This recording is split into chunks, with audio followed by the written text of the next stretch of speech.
Bună, dragi prieteni! Astăzi vă voi arăta colecția mea de parfumuri.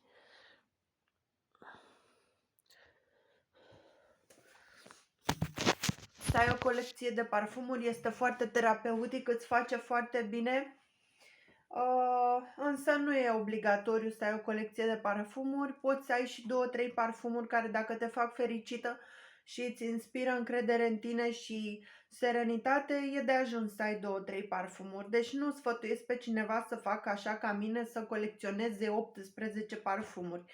Nu este un lucru extraordinar. De ce mi-am făcut o colecție de parfumuri? Eram foarte dezamăgită de colecția mea de pantofi cu toc. Era o relație toxică. Îmi plăceau cum arată, dar nu-mi plăceam să le port. Și într-o zi am terminat pur și simplu cu colecția mea de pantofi cu toc și am început colecția de parfumuri, care a fost o experiență mult mai frumoasă și este o experiență foarte frumoasă. Aici mi-am scris notele și o să începem cu Beauty de la Calvin Klein. Este conceput pentru femeile care nu au nevoie de fațadă, pentru că știu să cucerească prin forța interioară, prin determinarea și prin eleganța lor suverană. Aceasta este descrierea de pe internet. Aș vrea să reflectăm puțin la ea. Da, sunt femei care, când le vezi, te întrebi: Doamne, dar ce are femeia asta? Că nici nu se machiază, se îmbracă și totuși e atât de sigură pe ea. Poartă acest parfum și îți va imprima aceleași calități. Este un parfum care emană de încredere în sine. Efectiv, are doar 3 note: ambret, iasomie și cedru. Deci doar 3 note are și este faimos în istoria parfumurilor, care are doar 3 note, dar pare atât de bine făcut și de elaborat încât te cucerește instantaneu. Beauty de la Calvin Klein a fost. Vom continua cu Miss Dior. După cum vedeți, am consumat din el, mi-a plăcut. Miss Dior conține trandafir de gras, iris și lăcrămioară. Este un parfum care te face să te simți foarte elegantă. Chiar dacă nu ai decât o pereche de pantaloni albi și o bluză neagră, te face să te simți foarte pusă la punct. Acesta este parfumul meu de la Valentina, Donna. Nu-mi plac celelalte variante, Donna Born in Roma. Nu-mi place absolut niciun. Mie îmi place cel clasic, care a apărut în 2015 sau 2016, pardon. Conține bergamotă, trandafir bulgăresc, iris, praline, piersică, vanilie și paciuli. Este un parfum minunat. Vreau să-l... Este minunat. N-am decât cuvinte de laudă la adresa lui. Te face să te simți frumoasă. Pentru că așa e și el, e frumos, e sublim. El se numește Donna, iar în italiană Donna înseamnă lady. Este conceput pentru o doamnă tânără, în orice caz. Spre diferență de acesta, care se numește tuberoză mistică, de la Bulgarii, și este conceput pentru o doamnă matură de 40 de ani, cam așa. Acesta a dispărut de pe piață, așa că nu vă voi spune notele. Dacă îl mai găsiți, pe mine m-a nebunit efectiv. M-a cucerit. Miroase a mir, tămâie, un fruct, vanilie și tuberoză. Cel mai mult se simte fructul și mirul și tămâia. Dacă îl veți găsi undeva, ar fi bine să-l luați, pentru că e demn de o colecție. Așa. Continuăm cu Irresistible de la Givenchy. Irresistible de la Givenchy este un parfum floral fructat cu pară, ambretă, trandafir, iris și mosc. Și acesta este minunat.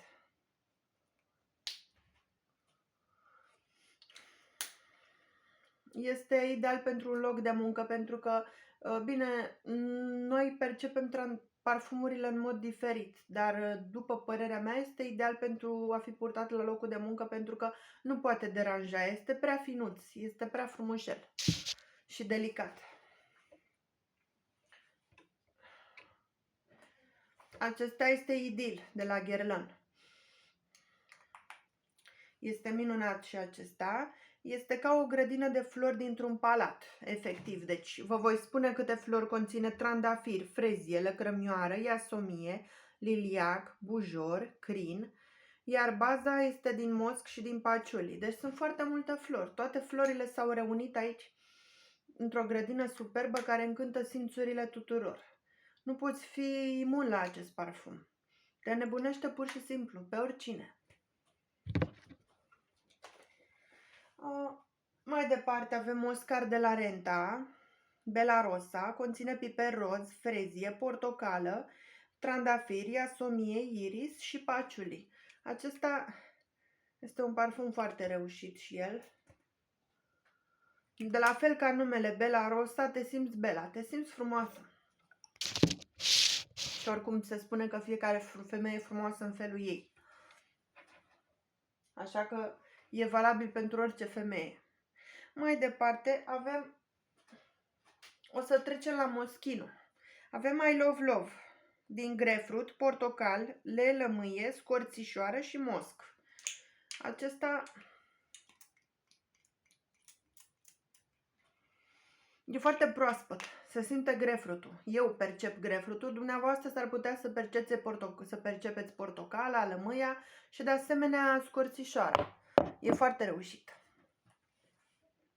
De la Moschino mai am acesta, Toi, care miroase bezea, bomboane, e foarte reușit și acesta.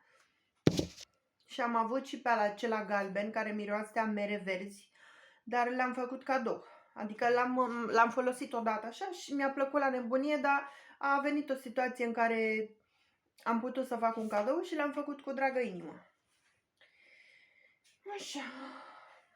Avem Pleasures de la Estée Lauder. Este un parfum foarte vechi. Are 20 de ani. L-am primit la aniversarea mea când am împlinit 19 ani de la tatăl meu.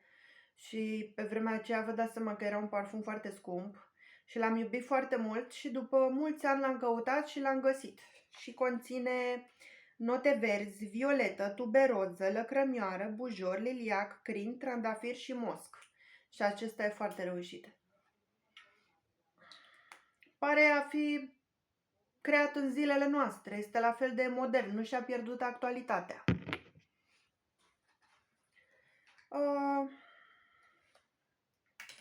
De la Moschino mai aveam pe acesta, am uitat să-l prezint.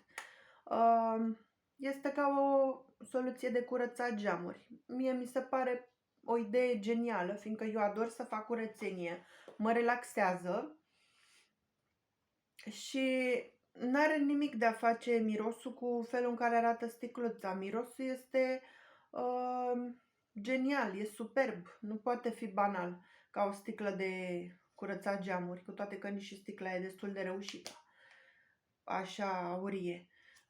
Mirosul te lasă mască, efectiv. N-ai mai mirosit niciodată ceva asemănător. N-am cuvinte să-l descriu și nu știu ce să spun despre el, pentru că și în momentul de față mă lasă mască. Efectiv, mă lasă uimită. Este un floral fructat reușit, trebuie să subliniez. Fructat deoarece conține pară, mango, piersică, portocală și conține și orhidee, iasomie, lăcrămioară, vanilie și mosc.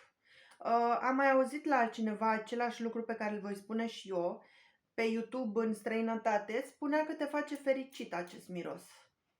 Da, efectiv te face fericită.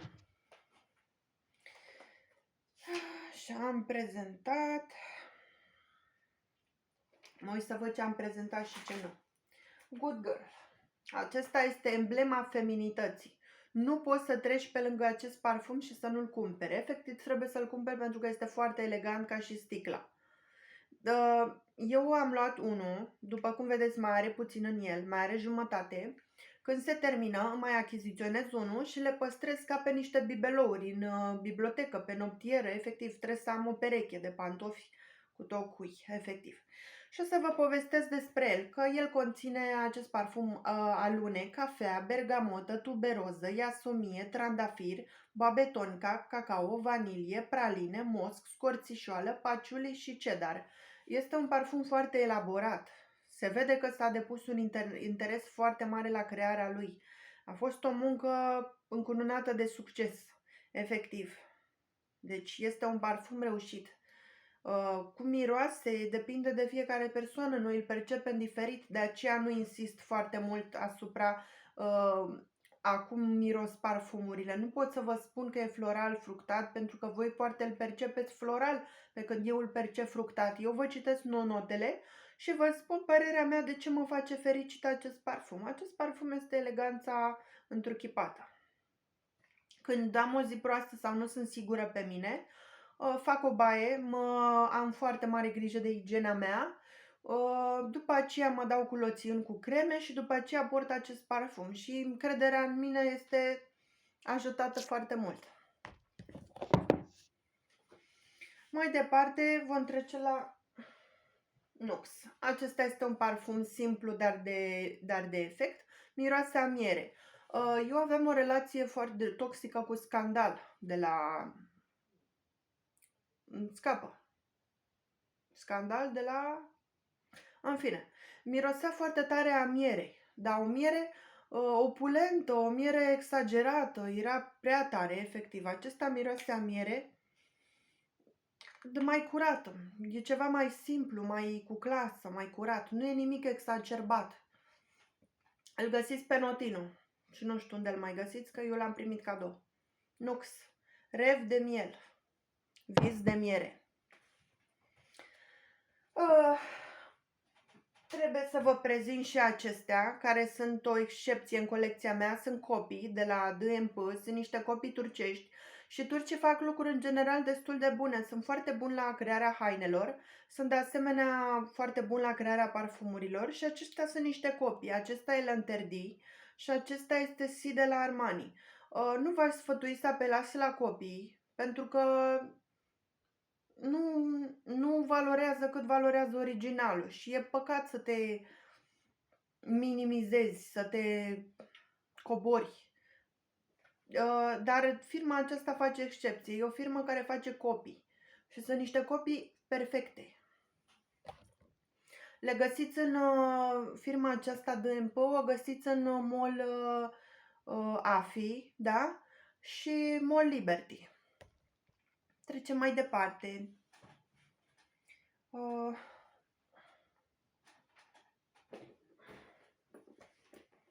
Ce nu v-am spus până acum, că atunci când am cumpărat parfumul de la Bulgari, mi-au dat această gentuță de la Bulgari, cei de la Notino. Nu trebuie să vă grăbiți repede spre Sephora sau Douglas. Cei de la Notino au oferte foarte bune și fac și frumoase cadouri. Așa.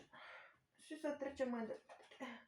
Acesta e de la Sarah Jessica Parker, actrița care a jucat în Sex and the City. Și conține lavandă, martini și mosc. Conține mai multe, dar acestea sunt cele pe care le percep eu. Lavanda, martini și mosc. Este un parfum foarte drăguț, dar se cunoaște că nu mai e de actualitate. Totuși miroase foarte frumos și merită să facă parte din colecția voastră dacă vă place moscul și lavanda. E ceva deosebit în orice caz, chiar dacă nu mai e de actualitate, trebuie să punctez că e ceva deosebit. Nu mai mirosiți așa ceva în toate parfumurile. Mai departe, unde e? Era să cadă! Era să cadă. Acesta e de la Byredo. Este un parfum de nișă, singurul din colecția mea, pentru că nu sunt econoamă, dar nu-mi place nici să arunc cu banii. Deci un parfum de nișă nu e cu nimic mai deosebit decât un parfum de designer. Depinde de gust, depinde de acel parfum. Dacă tu îl poți îmbrățișa și adora, ține strict de persoana ta și de circumstanțe, de cum ți se pare în acel moment. Nu înseamnă că cele de nișă sunt mai bune. Nu sunt deloc mai bune, sunt ca cele de designer. Byredo conține aldehide, trandafir, bujor, violetă, floare de portocal africană și mosc. Este un parfum reușit. Mie îmi place. Mai departe, trecem la colecția Ariana Grande. Aveam mai multe parfumuri de la ea, dar mi s-au terminat și am uitat de ele să mi le mai recumpăr. Acesta este Thank You Next și acesta este Ari. Uitați cât de feminină în sticla, cât de drăguțe e. Cântăreața Ariana Grande are niște parfumuri foarte frumoase și constat acum, după atâta timp de cât am colecție de parfumuri, că ele sunt în sufletul meu cel mai mult. Sunt deosebite, imprimă ceva din personalitatea ei jucăușă și feminină, fiindcă ea este creatoarea. Deci Thank You Next conține pară, zmeură, nucă de cocos, trandafir, macarons și mosc. Iar Ari de la Ariana Grande, adică acesta, conține zmeură, pară, vanilie, lăcrămioară și bezele. Sunt dulci, sunt dulci. Sunt dulci, dar nu un dulce enervant. Un dulce foarte deosebit. Și acum, ca să închei videoclipul, mai am acesta de la Sol de Janeiro. Sunt foarte fericită, sunt parfumurile mele preferate, sunt foarte fericită că le-am descoperit. Și cum spuneam acum când am încheiat colecția, mi-am dat seama că pe ele le iubesc cel mai mult și Ariana Grande. Acestea sunt în orice Sephora cotate la rang înalt. Sunt foarte deosebite. De exemplu, acesta conține licii, iasomie braziliană, scrie aici aer de ocean, hibiscus, vanilie și mosc. Este foarte frumos, este cu adevărat deosebit. N-ai mai mirosit așa ceva în viața ta. Nu știu cum au captat ei aer de ocean sau e vreo glumă, dar e deosebit. Iar acesta miroase a caramel. Și acesta este perfect.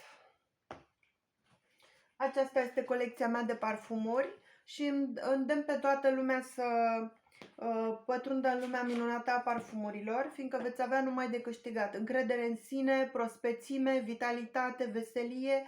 Nu e necesar să aveți 18 cât am eu, puteți să aveți și 3. Dacă sunt pe placul vostru și vă inspiră simpatie, asta e. Vă pup!